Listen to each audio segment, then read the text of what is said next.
속소는 정치평론 시사 맛집 이슈 삼합 시간입니다. 두 분 어서 오십시오. 네, 안녕하십니까. 네, 김필상 변호사, 조상호 변호사 모셨는데요. 조상호 변호사님, 네. 먼저 이거 하나 여쭤볼게요. 지난번에 이재명 대표 그 위증교사 혐의 재판이 추가가 되면서 네. 병합하냐 마냐 가지고 시끄러웠었잖아요. 네. 결과적으로는 병합을 안 하는 쪽으로 판단이 아니요, 아직 뭐 한 결정난 거예요? 건 아닙니다. 결정은 아직 아니에요. 네. 자, 근데 안 하는 쪽으로 이제 제가 보기엔 가닥에 갔는데 왜 갔냐? 봤더니 김진성 네. 예, 이라는 그 위증을 했다는 사람에 대한 이제 기소가 같이 들어갔는데 두 명이 이 아까 위증 교사와 관련된 범죄 이재명에 대해서는 위증 교사, 네. 그다음에 김진성에 대해서는 위증 네. 정범. 이제 이 하나의 사안을 가지고서는 공동 피고인인 상피고인인 이 김진성 씨가 나 다 자백할 거고 더 이상 할 것도 없는데 내가 여기에 병합하면 나는 질질질질 끌려가게 되고 나만 혼자 바보 된다. 나는 이거 절대 반대다. 막 이랬다면서요? 그건 이제 김진성 씨가 아니고요. 김진성 씨의 변호인 이제 배승희 변호사. 아까 배승희 변호사가 했으니까 네. 결국 이제 근데 그 김진성 씨가 또 제출한 진술서는 약간 뉘앙스가 달라요. 아 그래요? 어때요? 김진성 씨가 직접 작성해서 자필로 작성해서 제출한 진술서 내용은 나는 그게 위증인지 몰랐다는 거예요. 취지는. 좀 애매하게 기재되어 있습니다. 위증인지 몰랐다? 네. 그럼 위증이라는 건 전제를 까는 거예요? 그러니까 본인은 무슨 말이야, 도대체가? 그러니까 그게 거짓말인지 몰랐다. 나는 사실대로 그게 진실인 줄 알고 진술했을 뿐이다라고. 그러니까 위증죄는 예. 사실이 그러니까 객관적 사실인지 아닌지가 중요한 게 아니라 위증죄는 본인이 그걸 사실이라고 믿었냐가 중요하잖아요. 맞습니다. 그러니까 근데 그런 법리적 관점으로 보면 여전히 위증에 자기는 위증이 해당하는 아니라고 하는 것 같은데 그러면? 위증에 해당하는 것으로 보일 수도 있는데 어찌됐든 본인은 자신이 한 법정 진술이 진실이다라고 믿었다는 네. 겁니다. 그러면 그거는 위증죄가 안 되는데. 하여튼 그런 차이도 있고요. 그다음에 이제 병합 뭐 할 거냐, 그냥 분리해서 진행할 거냐와 관련해서는 이제 김진성 씨의 입장도 있기 때문에 저는 그게 틀린 방향이라고 생각하지는 않습니다. 재판부가. 왜냐하면 다른 사건들은 양도 엄청나게 많고 굉장히 오랫동안 심리를 해야 되는데 이걸 지금 병합해서 붙여버리면 그렇죠. 오래 걸리죠. 굉장히 오랫동안 김진성 씨하고는 전혀 관련 없는 사건의 심리를 김진성 씨가 함께 해야 되는 상황이에요. 맞아요. 그러니까 매번 나와야 되고. 맞습니다. 이게 그럴 필요는 없을 것 같고 오히려 현재 분리된 상태에 있다가 그 심리가 이뤄질 때 병합하거나 그렇죠. 그래야죠. 아니면 별도 병행 심리를 진행하더라도 결국 나중에 법에 따라 형의 선고는 그때 병합 여부를 결정하면서 판단하면 되거든요. 이게 무슨 말씀이냐면 우리 같은 경우는 지금 이 사건에 지금 김만배 곽상도 씨의 별도 사건을 보시면 알아요. 김만배 곽상도 나무깨 그 50억 클럽 사건 같은 경우에 이른바 22부에서 진행됐던 본류 사건 재판에다 붙이질 않았어요.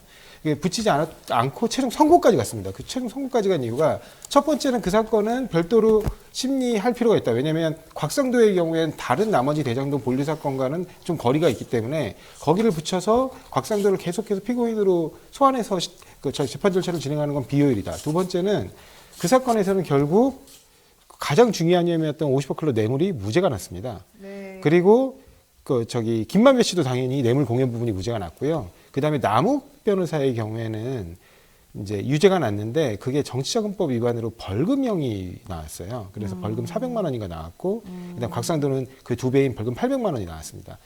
그러니까 지금 이게 무슨 말씀이냐면 우리나라 그 형법 법제에서 죄수가 여러 가지가 있는 남욱과 김만배는 당시 죄수가 여러 개가 있었습니다. 그 죄수가 여러 개가 있는 피고인의 경우에 그 동종의 형, 그러니까 예를 들면 다른 이미 진행되는 사건에서도 징역형을 선택하는데 여기도 징역형을 선택해야 될 상황이 아니라면, 예를 들면 벌금형을 선고해야 되거나 무죄를 선고해야 되는 경우라면 별도 선고까지 나아갈 수 있습니다. 그래서 그 사건이 대표적이죠. 그래서 별도로 선고까지 했는데 이 사건도 마찬가지인 게 만약에 무죄를 선고하거나 벌금형을 선고할 것 같으면 별도로 심리 후에 별도로 선고해도 됩니다. 그렇지만 징역형을 선고할 경우에는 우리 법 원칙상 다른 사건과 병합해서 심리에서 최종적으로 하나의 형으로 선고할 수밖에 없어서 그때는 또 병합될 수는 있겠죠. 근데 그 부분 판단을 미리 할 것이냐 아니면 최종적으로 나중에 결정할 것이냐에 따라 형의 선고를 하나로 하기 위한 또 다른 병합이 이루어질 가능성은 여전히 열려 있고 재판부도 그 부분을 인식하고 있습니다. 그래서 네. 재판부가 이제 김진성 씨에 대해서 어떻게 얘기했냐면 빠른 판결, 그러니까 빠른 결론까지를 원하는 거라면 별도로 분리해서 심리해서 판단할 것이다라는 식으로 언급을 했습니다. 그 배승희 변호사가 담당 변호사라고 하던데 네. 갑자기 어떻게 배승희 변호사 방송하시는 원래 그 배승희 변호사는 재판 잘 안 하는 걸로 제가 알고 있는데 네. 어떻게 갑자기 김진성 씨 재판을 맡게 됐어요?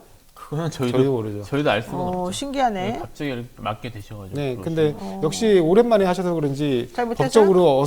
법적으로 맞지 않는 말씀도 많이 하시더라고요. 절차를 잘 모르는 것 같은데. 네, 맞습니다. 그러니까 예를 들면 이미 그러니까 아니, 재정합의부에서 합의부 사건으로 결정을 했는데도 불구하고 이미 그 재정 결정에 대해서 다시 또 이 재판부가 단독으로 다시 이송해달라. 그러니까 재배당해달라는 거죠. 그런 요구를 하는데 그거는 재정합의부에서 결정한 합의부의 판결의 기속력에 반하는 얘기입니다. 그렇죠. 그건 예. 안 되는 거죠. 자, 근데 중요한 건 어쨌든 배승희 씨까지 여기 합류했다. 이 김진성 씨 살리기에. 그렇게 되면은 살리기인지 죽이기인지는 저 잘 이제 모르겠습니다. 이재명 대표한테 불리한 거 아니에요? 이런 사람이 상대방 변호사라면? 뭐 특별히 글쎄요. 그렇지 뭐, 않아요? 뭐 이미 적대적 환경 속에서 하고 있기 때문에 특별히 달라질 건 없을 거 이미 아니에요. 적대적 환경이야. 네. 그러니까 너무 환경이 적대적이고 너무 편파적이고 그렇죠, 사실. 네. 그 사건 같은 경우 또 특이할 점이 여전히 그 김진성 씨에 대해서 검찰이 최초에 구속영장까지 쳤어요. 근데 네. 그 사건에 대해서 아직도 결론을 내지 않습니다. 검찰이, 그러니까 내가 보기에 재판부도 엄청나게 고민하나 보네요. 네. 자, 어쨌든 이재명 대표 위증교사 또 그리고 선거법 위반 혐의 김씨 물른다고 말했던 그 부분, 그 다음에 이제 대장동, 뭐 위례, 뭐 백현동 이런 특혜 개발 특혜 의혹, 뭐 비리 의혹 이 세 가지가 정말 복잡스러운데 어쨌든 그 중에서 가장 간단한 게 뭐 위증 사건이니까 좀 빨리 뛰어가지고 총선 전에 결론 나오게 합시다가 검찰 얘기했습니다. 네. 근데 4월 전에 못 나와요. 내가 봤을 때. 왜냐하면 사후장 심리 끝나는 건 불가능합니다. 왜냐하면 근데 이제 그러고 나니까는 모든 기사에서 뭐 총선 전에 나온다 이제 이렇게 얘기하면서 리스크가 엄청 커졌다 그러는데 12월 달에 이 재판부에서는 12월 그러니까 네. 다음 달에 변론 준비기를 잡는다는 공판 준비기를 잡는다는 예, 거고 2회차. 예. 2회차 잡는다는 거고 그러면은 그렇게 되면은 1월 달에 이제 이게 불구속 상태에서 재판받는 거니까 사실은. 아무리 빨라도. 아무리 빨라도 1월 달에 이제 기일이 잡히고 네. 그다음에 뭐 당시 이제 증인이나 증거들이나 이런 거 중간 조사 같은 거 하게 되면 그다음으로 넘어가야 되는데 문제는 그 타임이 하필이면 딱 그 판사님들 인사가 다 쫙 갈려 있는 시기라는 말이죠. 그래서 재판 자체가 1월 달부터 2월까지는 잘 없어요. 그리고 또 재판부가 말씀하신 의미심장한 말이 천천히 한다 그랬어요. 그리고 통상의 불구속 사건의 재판과 같이 진행할 것이고 그러면 한 달에 한 집중 번씩 심리하지 하는 거지. 않겠다는. 바로 그거야. 집중 심리 하면은 이제 큰일 나지만 왜냐면 지금 학원이 너무 많으니까. 그러니까 네. 내가 보기에 집중 심리 할 필요도 없고 통상적으로 하게 되면 한 달에 한 번 정도씩 이제 하잖아요. 그러니까 그렇게 따지게 되면 내년 4월 넘어서 나오겠지 결론이. 그리고 또 한 가지는 지금 국민의힘이 바라는 거는 유죄의 징역형일 텐데 아까도 제가 말씀드렸죠. 유죄의 징역형은 이 사건만 별도로 선고할 수 없습니다. 그렇기 때문에 같이 합쳐서 해야 되는 네, 같이 거죠? 합쳐서 해야 되기 때문에 결국에 빠른 선고를 원하시는 거라면 이재명 대표의 무죄를 바라는 것으로 이해하겠습니다. 이거 되게 중요한 말이죠. 예. 자, 어쨌든 그런 상황이다. 근데 이제 그 기자들은 언론사들은 그때 재판부가 지난번에 13일이었나요? 그 얘기 이제 했으니까 갑자기 다 일괄적으로 이재명 대표 이제 리스크가 엄청 커졌다. 총선 전에 답이 나올 거다. 이렇게 되면 그 사람은 옷을 벗어야 된다. 이제 별별 얘기 다 하더라고요. 그거 옳지 않다. 응? 그러지 말아라. 내가 다 알잖아. 내가 설명해 준 게 다 맞잖아요. 그거 옳지 않다. 변호사시잖아요. 내 말을 들으라고요. 변호사 중에도 이런 거 모르는 사람이 있어요. 에? 내가 정말 맞는 말들을 많이 한단 말이에요. 판사님들 제가 맞는 말들을 많이 한다고요. 어제 내가 재판을 부산까지 갔다 와서 했는데 힘들어 죽겠네 진짜. 어쨌든 제 말이 맞아요. 자, 여기까지 하고요. 코너 속의 코너 주간 용산 2 여의도 시간입니다. 한 주 동안 용산부터 여의도에 이르기까지 가장 기억에 남았던 정치 이슈를 하나씩 꼽아보는 시간인데요. 먼저 우리 김필성 변호사님 어떤 이슈가 가장 기억에 남아요? 주목을 좀 덜 받는 느낌이긴 했는데 하필이면 지난 11월 13일 그날이 언제냐면 전태일 열사 53주기였던 때였는데 네. 그날 그 정부가 다시 노동시간 유연화 얘기를 꺼냈습니다. 그러니까 이제 설문조사를 진행을 했다고 하는데 설문조사를 해보니까 전에 이제 올해 초에 추진했던 그런 그 강력한 그런 유연화를 추진하기 좀 어렵다고 생각을 했는지 그 52시간 틀은 유지하면서 다만 이제 제조업, 건설업, 설비, 정치, 생산직, 기술직 이런 것들에 대해서 유연화를 추진하겠다는 얘기를 했거든요. 이게 하필이면 전태열사 그 주기에 이런 일을 한 것도 좀 하긴 하지만 저기 문제가 있지만 이야기를 들으면서 들었던 생각이 뭐냐면 사실 최근에 이제 노동시간 유연화 얘기를 하고 뭐 이런 것들을 지지하는 쪽에서 얘기했던 대표적인 케이스가 조선업에서의 그 용조건 문제였어요. 네. 근데 다 기억을 하시겠지만 이전 벌써 1년밖에 안 했습니다. 조선 노동자들, 조선 영접 노동자들에 대한 그 대우를 원상복귀해달라는 걸로 시위가 있었고, 그거를 정부가 그냥 강하게 탄압을 했거든요, 사실은. 근데 당시에 이제 이거를 아는 사람들은 어떤 이제 전망을 했냐면, 용접 기술, 특히 조선 쪽 용접 기술자는 기술 수준이 매우 높은 사람들이라 어딜 가서든 다 환영받을 수도 있고 외국에 나갈 수도 있고 하는 사람들인데, 이 사람들을 이렇게 낮은 가격에 계속 사용하고 있었고, 거기에 대해서 급여를 이전과 같이 원상복귀해달라고 하는 것도 이렇게 막는다면 누가 남아있겠냐라는 얘기를 했어요. 근데 사실 이걸 하고 나서 조선업계에서 용접工들이 싹 빠졌습니다. 그래서 이제 지금 우리나라 K조선 문제 있다 이런 기사를 찾아보면 정말 많이 나오고 있거든요. 네. 지금이라도 노동자들이 오히려 그걸 개선해줘서 그런 사람들이 다시 여기 현장에 돌아올 수 있도록 해줘야 되는데, 오히려 지금 노동시간을 또 유연화해서 이런 생산직이나 이런 노동자들의 이거를 노동 환경을 나쁘게 만들겠다는 거예요. 이것이 얼핏 들으면 뭐 나라가 힘들고 좀 경제 힘들다는데 다 이렇게 열심히 일해야 되는 거 아니야라는 그런 나이브한 생각을 가질 수가 있는데, 결국은 이게 우리나라 지금 노동자들 수준이 상당히, 특히 숙련된 노동자들이 수준은 세계적으로 인정받기 때문에 네. 이렇게 되면 우리나라에서 숙련군들이 다 빠지게 됩니다. 그러니까 조선업에서 지금 발생하는 일들이 다른 숙련 노동에서도 벌어질 수밖에 없거든요. 그러니까 이게 지금 올바른 방향인가? 지금 이제 사실 지금도 여러 가지 이제 정치적 현안을 얘기하면서 네. 주로 이슈가 되는 것들을 많이 얘기가 나올 수밖에 없는데, 사실 이런 것들이 우리나라 경제의 펀더멘털을 지금 흔드는 것들이거든요. 네. 이런 정책들, 이런 잘못된 정책들에 대해서 관심을 좀 가지는 게 맞을 것 같아요. 예. 저는 그동안의 그 방향과 좀 다르게 제가 어제 저녁에 했던 어른 김장하라는 영화를 보고 왔는데요. 어른 김장하. 김장하 네. 선생님이라고 이제 진주에서 오랫동안 지역사회에 헌신하시고, 그 다음에 아무도 모르게 가급적 드러나지 않게, 특히 본인 스스로도 이 다큐를 찍는 내내 그 다큐 촬영에 전혀 협조를 해주시지 않는 그런 본인은 가리되 그다음에 선행을 하고, 그다음에 때로는 목소리를 내야 될 때는 누구보다 앞장서서 목소리를 내시면서 사회적 소수자들이라든가 여성 인권이라든가 그다음에 그 사회적 불평등을 다시 평등하게 좀 개선하려고 하는데 굉장히 많은 노력을 해오시고, 자신이 가진 전 재산을 다 지역사회를 위해서 헌납하신 분입니다. 그래서 그분의 영화를 봤는데 영화가 너무 감동이 있었고요. 그래서 혹시라도 지금 네.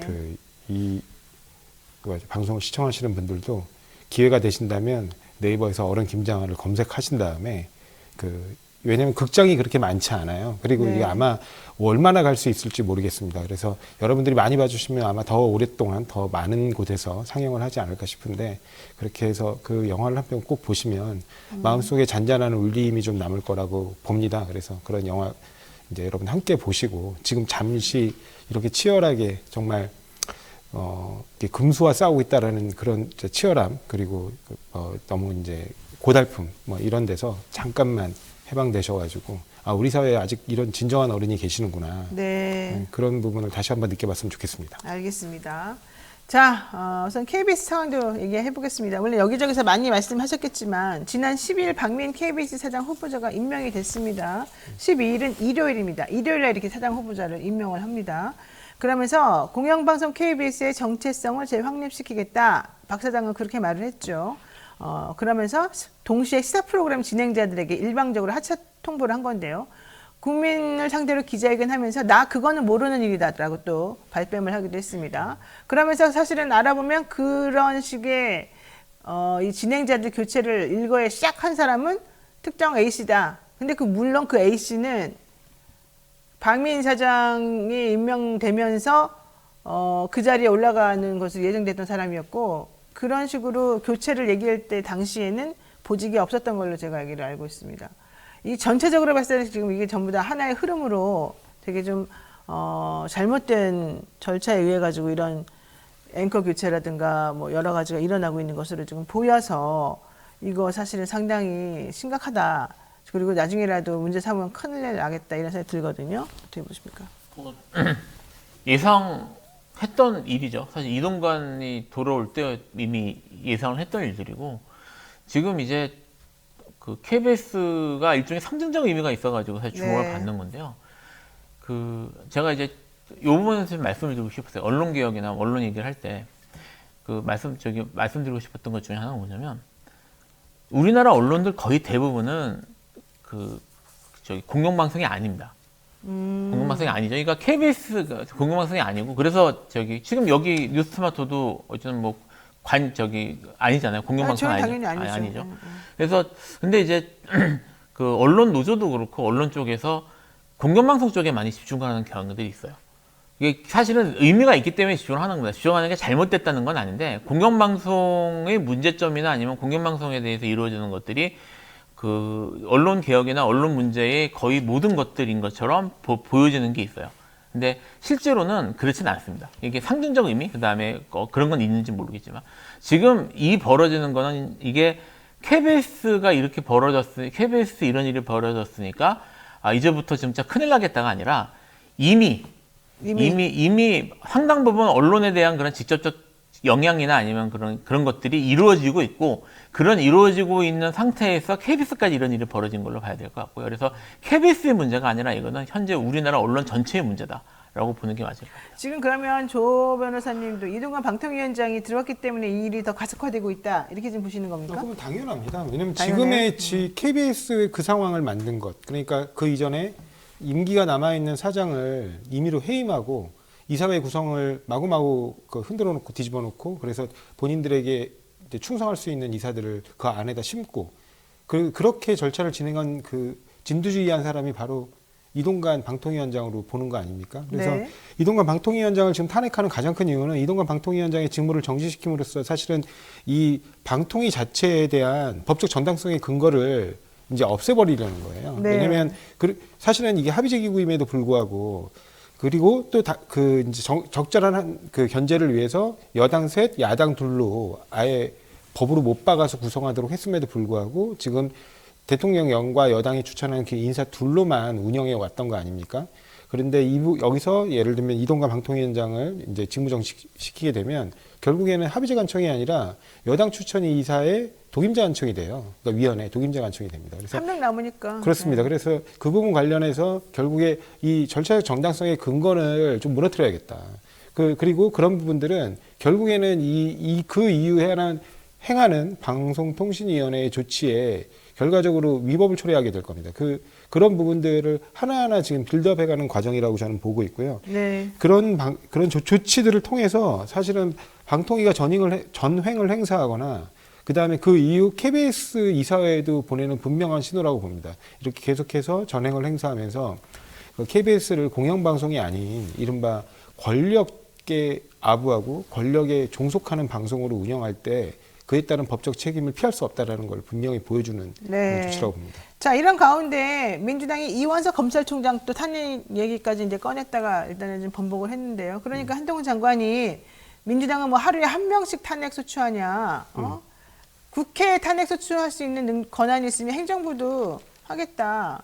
그러면서 우리는 솔직히 위헌 정당 심판 청구라는 게 있는데 우리도 한번 너네들 해볼까? 이런 얘기했어요. 저 이거 매우 부적절하다고 생각하는데 이 한동훈 장관 이렇게 말해도 되는 겁니까? 법무부 장관이? 사실 이야기 듣고 제가 나 정말 깜짝 놀랐어요. 네. 어떻게 아니 나만 이렇게 흥분한 거예요? 이게 법무부 장관이라는 분이 좀 이상한 것 같아요. 이게 탄핵이라는 거 하고요. 네. 탄핵하고 같이 생각해. 위헌정당 심판하고 서로 이렇게 맞서는 제도일 수가 없습니다. 이게 탄핵이라는 제도가 이제 일단 탄핵도 이제 대통령 탄핵인 경우와 대통령 탄핵이 아닌 경우는 나눠서 봐야 될 것 같긴 한데 특히 이제 지금 문제되고 지금 대통령 탄핵하겠다는 건 아니잖아요. 네. 지금 다른 주요 공직자들에 대한 탄핵은 사실 헌법에서 예정된 방식이고 입법부가 행정부 또는 이제 고위 공무원을 견제하는 사실 일반적인 방법이에요. 근데 위헌정당 심판이 한번 이루어지면 현대사에 남습니다. 이게 그 지금 아마 찾아보시면 아시겠지만 그 전 세계적으로 케이스가 거의 없어요.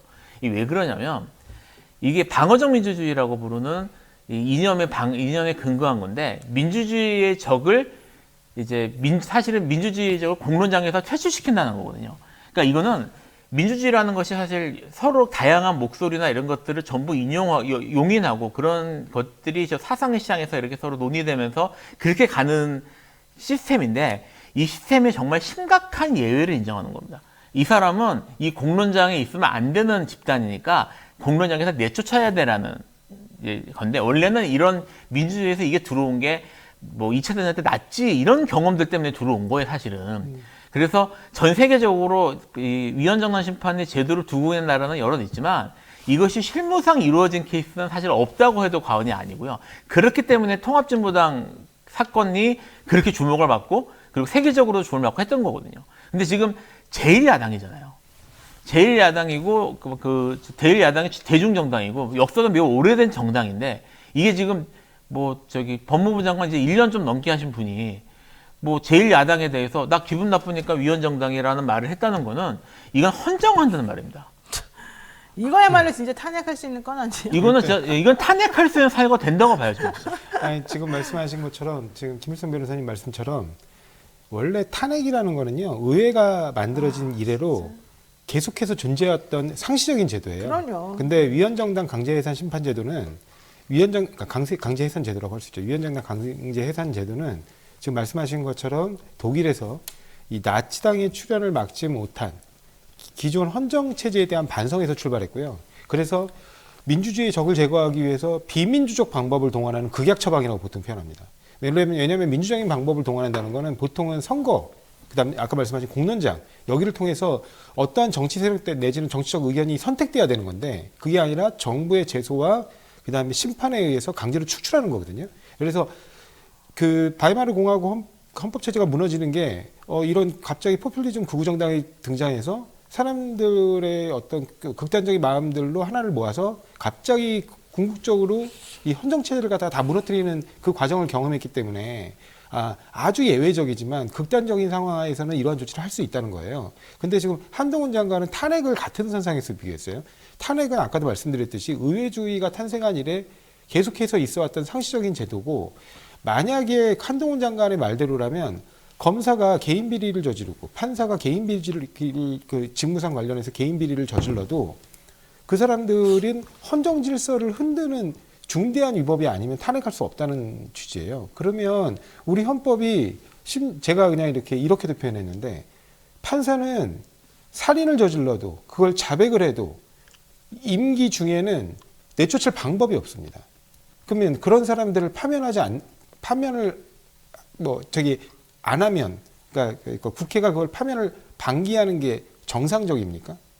쫓아낼 수가 없어요. 그러니까 징계로 다른 방법이 없어요. 네. 오로지 국회만이 탄핵을 통해서 그 자리에서 축출할 수 있거든요.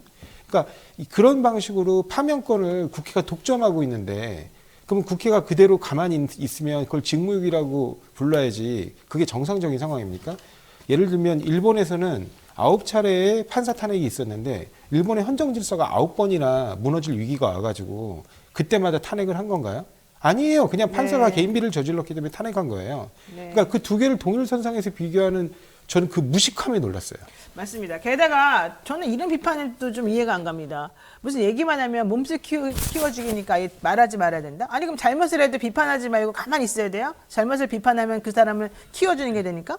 잘못을 비판하는데 왜 그 사람을 키워주기가 되는 거죠? 예컨대 민주당 인사들이 한동훈 장관한테 이제 비난하니까 주변 사람들이 말리면서 야 그러지 마 괜히 한동훈 몸집만 커져 이런 얘기를 한단 말이에요. 왜 그게 몸집이 커지는 현상이 되는 거죠? 몸집은 비판을 하는 정치인들이 키우는 게 아니고요. 언론이 키우는 거죠. 언론이 그거는. 키워주는 거예요. 언론이 일부러 그런 의도를 가지고서 일부러 그렇게 부역하는 네, 거죠. 언론이 키워주는 건데. 그러니까 그것도 넘어가면 안 되죠. 네, 그러니까 사실은 비판할 건 비판하고 물론 이제 지금 이런 걸 좀 있는 것 같아요. 그러니까 민주당 정치인들이 사실 이제 한동훈 장관의 어법이 매우 독특하지 않습니까? 네, 이상해요. 예, 네. 매우 독특하기 때문에 그것 때문에 그런지 모르겠지만 좀 이제 원색적이고 좀 그런 그러니까 문제점을 정해 주는 게 아니라 좀 감정적이고 원색적인 발언들을 사용하는 건 있어요. 그런 것들은 우리도 그렇게 배워야 돼 한번. 그러니까 그거는 제가 보기엔 적절해 보이진 않아요. 하지만 네. 한동훈 지금 얘기했던 것처럼 한동훈 장관의 발언이나 이런 행동들이 분명히 비판할 건들이 있고요. 사실 이게 지금 다들 얘기하지 않고 넘어가는 게 하나 있는데 한동훈 장관은 정치적 중립 의무가 있는 공무원이에요. 그러니까 중립을 안 지키고 맨날 이렇게 관여를 해요. 네, 근데 이렇게까지. 지금 민주당 국민의힘의 어떤 정치인보다 훨씬 더 강한 정치적 발언을 하고 있거든요. 그러니까 사실 이런 것들은 이것들 사실 문제를 삼고 싸워야 되는 건데 그러니까. 그거를 그렇게 말하는 한동훈 장관이 아니라 이거를 문제를 삼고 거기에 대해서 견제를 하고 있는 민주당의 잘못이라고 하는 건 사실 프레임이 잘못된 거죠. 자, 게다가 이제는 또 이분이 드디어 등장했습니다. 이 변호사, 그 한동훈 장관 와이프가 변호사잖아요. 이제 김앤장에 다니는. 원래 미국 변호사입니다. 그렇죠, 미국 변호사죠. 예, 예. 대한민국의 법조인, 대한민국에서 뭐 사법시험이나 로스쿨을 거쳐서 된 변호사가 아니고요. 네, 우리가 맞습니다. 보통 미국법 자문사라고 부르는데. 네, 어쨌든 정식 그런- 명칭은 미국법 자문사입니다. 네, 어쨌든 그런 일을 하고 계시는데 이분이 지금 예전에 김건희 여사가 했던 것처럼 막 이렇게 옷 입고 무슨 봉사하는 현장 가서 뭐 적십자에 가가지고 일하는 모습이 어제 딱 대서특필이 되면서 반응이 똑같았어요. 옛날에 김건희 여사한테 사람들이 예쁘다, 멋지다 이렇게 반응한 거를 내가 댓글을 하나 다 비교해봤거든요. 그래서 내가 깜짝 놀랐어요. 이게 사실은 이분만 아니라 장관들의 부부인들이 다 모여서 이 일을 했거든요. 근데 오로지 이 사람에 대해서만 스포트라이트가 딱 비춰지면서 엄청나게 지금 이제 치켜 세워지고 있거든요. 이거 무슨 의도가 있는 것으로 보이는데 뭡니까? 아니 지금 말씀하셨잖아요, 아까 한동훈 장관의 몸집 키워주기다. 일부러? 네, 일부러 몸집 키워주기고. 근데 이 진은정 변호사가 본격적으로 등장하면 그건 무슨 한동훈 뜻이에요? 장관이 이제 본격적으로 한동훈 장관이 정치 행보를 하겠다는 걸로 저는 읽혀요. 그렇죠, 근데 그렇죠. 등장한다는 건 저는 그 정치 행보를 하는 거기도 하지만 본부장 비리 의혹이 다시 불거질 수 있다. 여기도 본부장이에요. 여기는 본인, 그다음 부인, 부인, 그러니까 장인, 부인과 처갓집이 쭉 있죠. 그다음에 이제는 장인이 장인입니다. 예. 예, 여기는 장모가 문제가 아니고 장인 비위 의혹이 있어요. 물론 예전에 그 조폐공사 파업 유도 사건을 얘기하는 건 아니고요.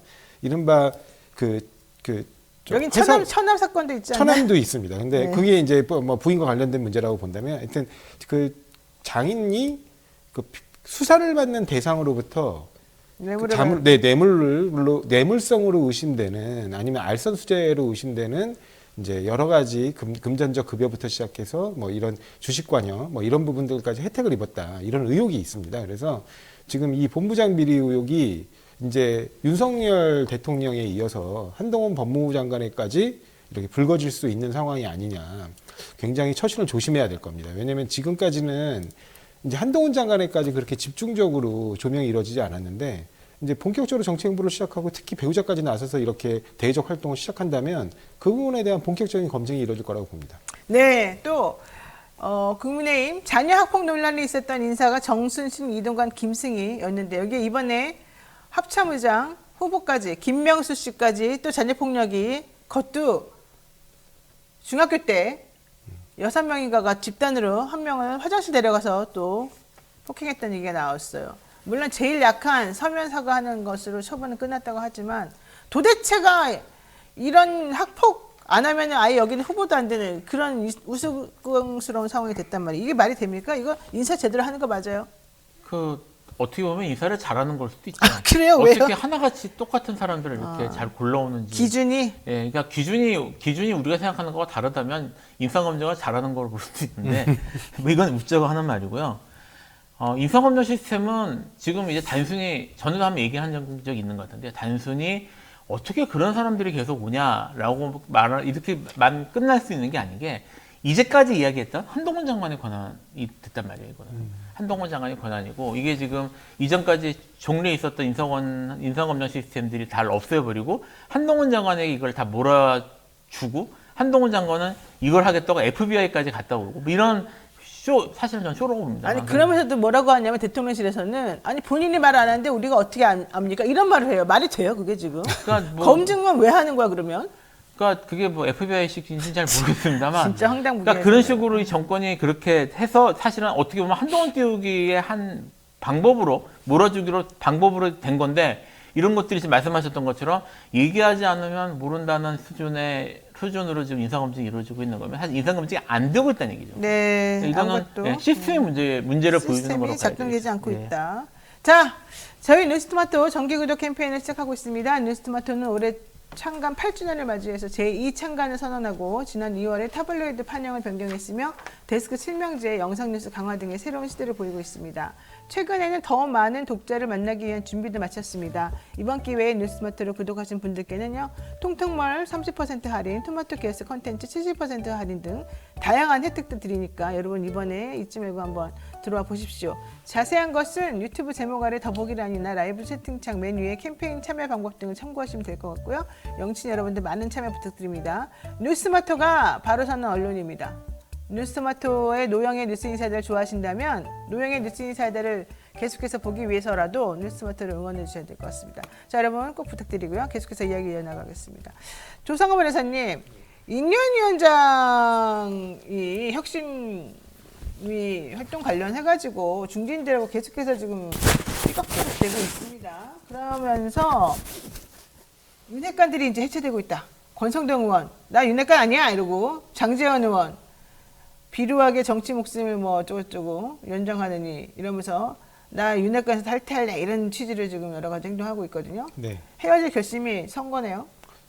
이미 지난 그 작년 10월인가, 그러니까 10월이었나, 하여튼 그 이른바 청와대 인사 개편이 이루어진 그 시점에 장제원 의원하고는 이제 헤어질 결심을 하고 균열이 생겼다라고 보는 게 일반적인. 왜 그런 거예요? 갑자기 무슨 일이 있었어요? 그러니까 장제원 의원 쪽에서 이제 그 이른바 대통령실 인사에 굉장히 너무 깊숙이 개입하면서 거기서 검찰 출신 인사들과 충돌이 빚어졌다. 이렇게 보는 게 일반적인 것 같습니다. 네. 그러면서 이제 장제원 의원은 그때부터 이미 거리두기가 시작됐고 그 이후에 이제 이번에는 아예 정면으로 그 거론을 했어요. 뭐냐면 그렇게 권력에 비루하게 아부하면서 정치하지 않는다.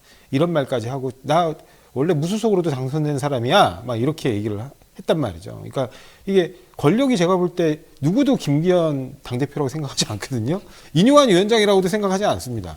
거기서 비루하게 권력에 빌부터의 그 권력은 누가 보더라도 용산 대통령실로밖에 안 보이거든요. 그러니까 이게 정면으로 충돌하고 있는데 이 부분 관련해 가지고 윤석열 대통령이 기존에 하던 방식대로 할 것이냐. 뭐죠? 결국엔 수사권이죠.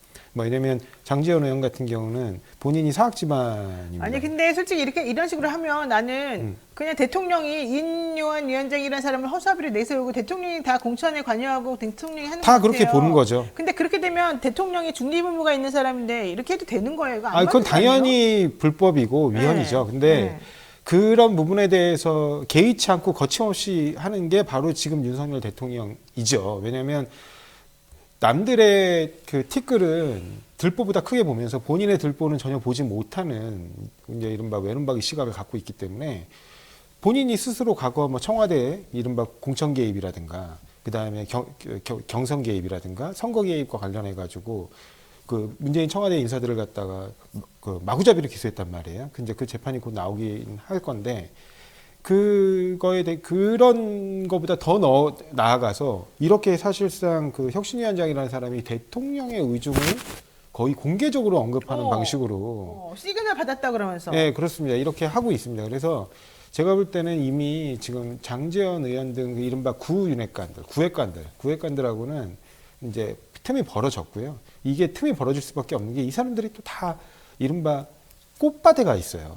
그 꽃밭에서 그 사람들을 밀어내고 결국에는 윤석열 대통령과 굉장히 오랫동안 함께 시간을 함께 했던 예를 들면 뭐 40년 지기 친구, 그 다음에 검사 출신 이런 인사들이 이제 여의도에 진출할 수 있는 기회를 열어줘야 되기 때문에 그 과정에서 벌어지는 내부 충돌이라고 봅니다. 그러니까 결과적으로는 윤핵관이 차지하고 있는 그 아성을 고스란히 그대로 우리들한테 갖다 줘 이 얘기인데. 그렇죠. 거기서 말하는 우리들이란 뭐 용산에 있는 이번에 30명 나간다는 그 사람들이나 네. 아니면은 대통령이 너무너무 신뢰하고 좋아한다는 검찰 출신 인사들이나 뭐 이런 네. 사람들이 되겠죠. 근데 그렇게 되면 결과론적으로는 기존에 있는 국민의힘 세력들은 이제 완화가 되고 약화가 되고 결국 정계 은퇴 수준까지 가버릴 수도 있고 새로운 돌들이 들어와가지고 박힌 돌을 빼내는 형태가 되기 때문에 이게 이렇게 쉽게 호락호락 넘어갈 건 아니다라는 얘기입니다.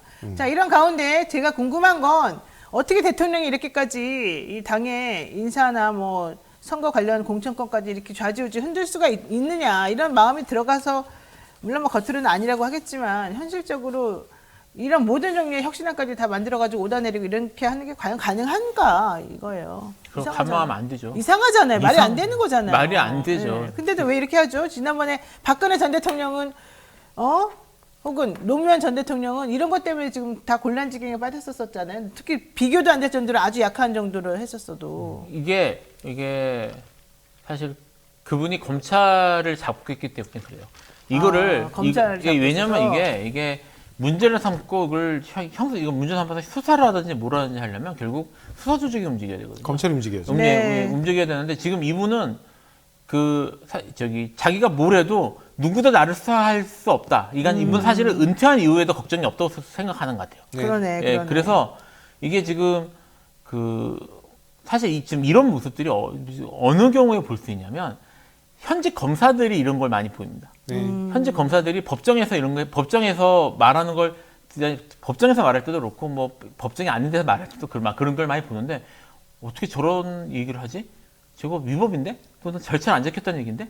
뭐 이런 얘기를 하거든요. 네, 지금 자백을 한다는 얘기예요. 불법 자백을. 네, 근데 그런 얘기를 제가 최근에도 지금 법정에서 네, 그렇습니다. 많이 들었죠? 법정에서 검사가 그 얘기 하고 제가 활짝 모른 적이 있었는데 네. 수사 과정에서 이런 걸 했다는 걸 얘기를 수사 과정에서 불법을 자백해요. 네. 법정에서. 근데 그게 문제가 전혀 안 돼요. 왜요? 왜냐면 아무도 문제가 수사하지 돼야죠. 않으니까. 변호사들이 가만히 있어요 그런 거? 병원에서 물론 아니 문제죠. 난리를 치죠. 그렇지만 결과적으로 그 사람들 같은 경우는 그런 확신이 있는 거죠. 누가 나를 수사해? 하긴 뭐 공수처 하는 거 보면 그 네. 말이 맞기도 그게 하네. 있고 그리고 그 다음에 이건 다 지금 법원 잘못도 있는데 법원이 경찰이 이렇게 나오면 법원이 적극적으로 대응을 해서 이걸 문제를 삼아야 되는데 법원 또 그냥 넘어갑니다. 맞아요. 법원이 그냥 넘어가더라고요. 네, 법원은 그냥 넘어가요. 법원 왜 그래요, 맨날? 사실 제가 겪은 경우 중에서는 법원의 결정을 검사가 대놓고 무시하는 경우들도 꽤 맞아요. 자주 벌어지는데 그럼 법원이 어쩔 수 없잖아요. 이런 식의 태도예요.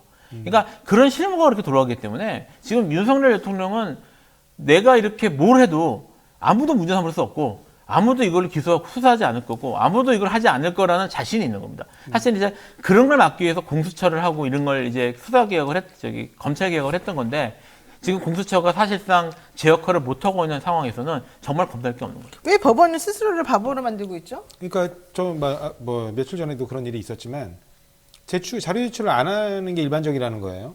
고검에서 청사 입출입 기록에 대한 자료를 제출 안 하고 거부하는 게 일반적이라 그래서 제가 말씀드렸어요. 뭐냐면 그러면 압수를 해달라. 법원 왜냐면 형사법정이기 때문에 형사법원의 가장 강력한 권능 중에 하나는 스스로 영장을 발부할 수 있다는 거거든요. 그래 압수를 해달라. 그런데 저희는 그런 것까지는 너무 그걸 자연스럽게 얘기해요. 네, 근데 예를 들면 또 그 이전에 23부의 조명구 부장 같은 경우는 네. 그 의료 기록을 이제 민감 정보라는 이유로 교도소에서 제출을 안 하니까 구치소에 제출을 안 하니까 그냥 압수해 버렸어요. 그러니까 그렇게 적극적으로 권한을 행사를 해야 그러니까 해야 되는데. 검찰이 법원 무서운 줄 압니다. 제발 좀 법원이 스스로 가진 권능을 포기하지 마십시오. 네. 원래 검사는 영장 권한이 없어요. 영장에 관한 최종적 권한은 법원이 지고 있는 거예요. 그러니까 우리가 얘기하는 굉장히 과잉된 수사, 과잉된 강제 수사, 그 다음에 그 아나무인 태도로서 위법 수사를 터무니없이, 그러니까 그 태연하게 저지르는 그 검찰을 제어할 수 있는 힘이 법원에 다 있어요. 법원이 법치주의에 보릅니다. 스스로의 권한 행사를 주저하지 않았으면 좋겠어요. 자, 얘기 해보겠습니다. 지난 13일에 대통령이 용산 떠나는 사람들 한 30명 정도 되는데 이분들을 모두 모아놓고 비공개 오찬을 열었답니다. 자기가 지난 대선에서 체득한 노하우를 전했다는 거예요. 대통령이 뭐라고 했냐? 지역 실정을 정확히 파악해라. 유세를 할 때는 지역 현안을 모두 아우르지 말고 한두 가지만 구체적이고 확실하게 언급해라. 딱 포인트 삼아서 이렇게 딱 얘기를 해줘야지 사람들이 몽땅 다 말해봤자 소용없다. 정확한 분석이네요. 그리고 일관된 메시지로 이미지를 만들고 신뢰를 쌓아라. 야, 이런 노하우 전수해도 되는 거예요? 뭐 일단 이분이 얼마나 선거를 많이 해보셨을까? 뭐 이런 생각이 좀 들긴 듭니다만 어쨌든 당선이 되셨으니까 노하우가 있으시긴 하겠죠. 근데 이런 노하우를 대통령실 참모들을 모아놓고 전달했다는 건 명백한 정치적 그러니까 중개인간이죠. 이건 완전히 노골적인데. 근데 이런 것들을 지금 이전까지 얘기했던 것처럼 이런 것들에 대해서 아무 거리낌이 없는 거예요. 왜냐면 아무도 문제 삼지 않으니까. 지금 사실 이거 하면 이게 지금 만약에 문재인 정권에서 이루어졌다 난리 그러면 났겠죠, 지금. 지금쯤 온갖 언론들이 다 끌어오르면서 날 뒤집어졌어요, 지금 나라가. 지금도 뭐 온갖 대서특필이 나갈 겁니다. 근데 문제 안 되잖아요. 왜 그러는 거야, 도대체가? 일단 만약에 진짜 문재인 정부나 그 이전에 민주당 정부에서 이런 일이 벌어졌다면 진짜 대서특필되고 그 이후로 한 달 동안 언론이 공격했겠죠. 근데 저는 그 이전에 묻고 싶은 게 본인이 뭘 합니까? 정치에 대해서 압니까? 선거에 대해서 압니까? 그냥 됐잖아요, 그래도. 대통령이 됐잖아요. 그 다음에 그대로 돌려드리고 싶어요. 지역 실정에 대해서 정확히 파악 좀 하세요. 제발 좀. 대통령께서. 그 다음에 일관된 메시지로 이미지를 만들고 신뢰를 좀 쌓았으면 좋겠습니다. 계속해서 말이 왔다 갔다 하시잖아요. 본인이 말하면 예산이 깎이고, 본인이 강조하면 또 예산이 깎이고, 그 다음에 여기서 이런 말을 해놓고 저기 가서 부인하고, 그 다음에 협치를 얘기하고, 그 다음날 바로 가서 나를 탄핵하라 이러고. 그런 왔다 갔다 하는 메시지 때문에 국민들이 굉장히 혼란스러워하니까 본인부터 일관된 메시지를 계속 좀 유지해서 제발 좀 국민으로부터 신뢰를 쌓으십시오. 자, 좋아요. 자, 이런 와중에 송영길 전 대표 신당을 만들겠다. 이런 얘기가 지금 돈다는 거예요. 난 근데 사실 송 대표가 신당 만든다는 얘기 내가 듣지는 못했는데 어쨌든 비례신당 창당 의사가 지금 나와 있고요. 그 다음에 조국 전 장관도 마찬가지 얘기가 지금 나오고 있습니다. 그러니까 민주당 의원 30명 정도가 위성정당 또 꼼수 부리면 안 됩니다. 이런 얘기도 지금 하고 있다는 거예요. 이거 어떻게 들어가고 있는 겁니까? 지금 창당한다는 겁니까? 그럼 그분 사실은 뭐 조국 전 장관도 그렇고 뭐 송영길 전 대표도 그렇고 공식적으로 자기가 이걸 하겠다고 밝히지 않은 바에는 이거를 뭐 지금 여기서 구체적으로 예측하고 하는 거는 사실 적절하지 않을 거는 같은데요. 제가 개인적인 생각에는 이게 쉬운 일은 아닐 것 같습니다. 이게 지금 뭐 지난번보다 위성정당 창당하는 것이 사실 훨씬 더 비난받을 가능성이 높고요. 네. 특히 송영길 대표 같은 경우는 이러려면 민주당을 나가야 되거든요. 새 당을 만들어야 되니까. 지금 무소속이잖아요. 무소속이요. 지금 무소속. 네, 탈당했습니다. 그러니까 이분 입장에서 어쨌든 민주당 정치인으로서 민주당 다시 복귀하는 게 가장 큰 중요한 그런 걸 텐데 이분이 이거를 글쎄요.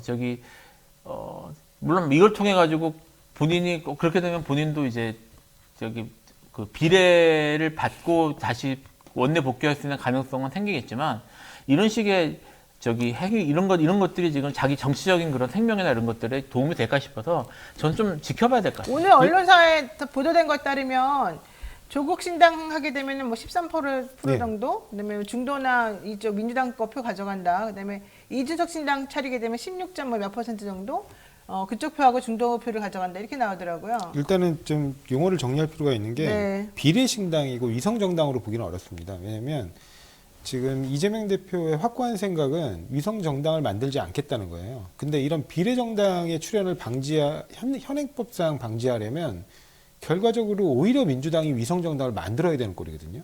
그래서 사실상 위성정당 자체를 다 무력화시켜야 되는 건데, 그러니까 이런 그 비례정당을 다 무력화시켜야 되는 건데, 그거는 어쨌든 절대 하지 않겠다는 게 아마 이재명 대표 본인의 생각이신 것 같습니다. 그래서 그렇게 되면 이런 비례정당이 난립해서 무소속에 있는 분들이 막 이렇게 만들어내는 걸 민주당이 어떻게 막을 수 있는 방법이 없습니다. 그러니까 그래요? 결과적으로는 이른바 그 위성정당 방지법이 만들어져도 위성정당 방지법이라는 건 결국 합당을 사실상 못하게 하는 불이익을 주는 형태거든요. 근데 그런 형태의 법이 만들어져도 이런 비례신당의 출범을 막을 수는 없어요. 현행 완전 연동형 비례대표제를 유지하는 한. 네. 그렇기 때문에 이런 부분에 관해서 이 정치인들이 어떤 방식으로 국민들에게 선택받고 그 국민들의 선택에 나중에 역사적으로 어떻게 평가될 것인가에 대해서 본인들이 스스로 뭐 어떤 판단을 하느냐의 여부의 문제이지 민주당이 뭐 감나라 배나라 할 수 있는 문제가 아닙니다, 지금. 알겠습니다. 네. 자, 정치가 너무 복잡하게 돌아가고 특히 공천을 받을 수 있는지 없는지에 따라서 본인들의 거취가 지금 속속속 드러나고 있습니다. 뭐 5선의 이상민 의원 같은 경우는 나는 이준석이나 국민의힘이나 어디나 열려있다 이런 말까지 하는 중인데 철수 정치인들도 그렇지만 어쨌든 이 상황에서 본인이 또 공천 받으려고 정말 안간힘을 쓰고 노력하는 그들의 모습 보면 참 안타깝다 이런 생각이 들 때도 있습니다. 전체적으로 국민을 위한 정치를 해야지 본인이 직업으로서의 정치인을 하기 위해서 이런저런 말을 갖다 붙이는 거 매우 추접스럽다. 이런 말씀 안 되나? 매우 보기 안 좋다. 이렇게 좀 느낌이 드네요. 오늘 여기까지 두 분하고 말씀 나눠야 될 것 같습니다. 두 분 고맙습니다.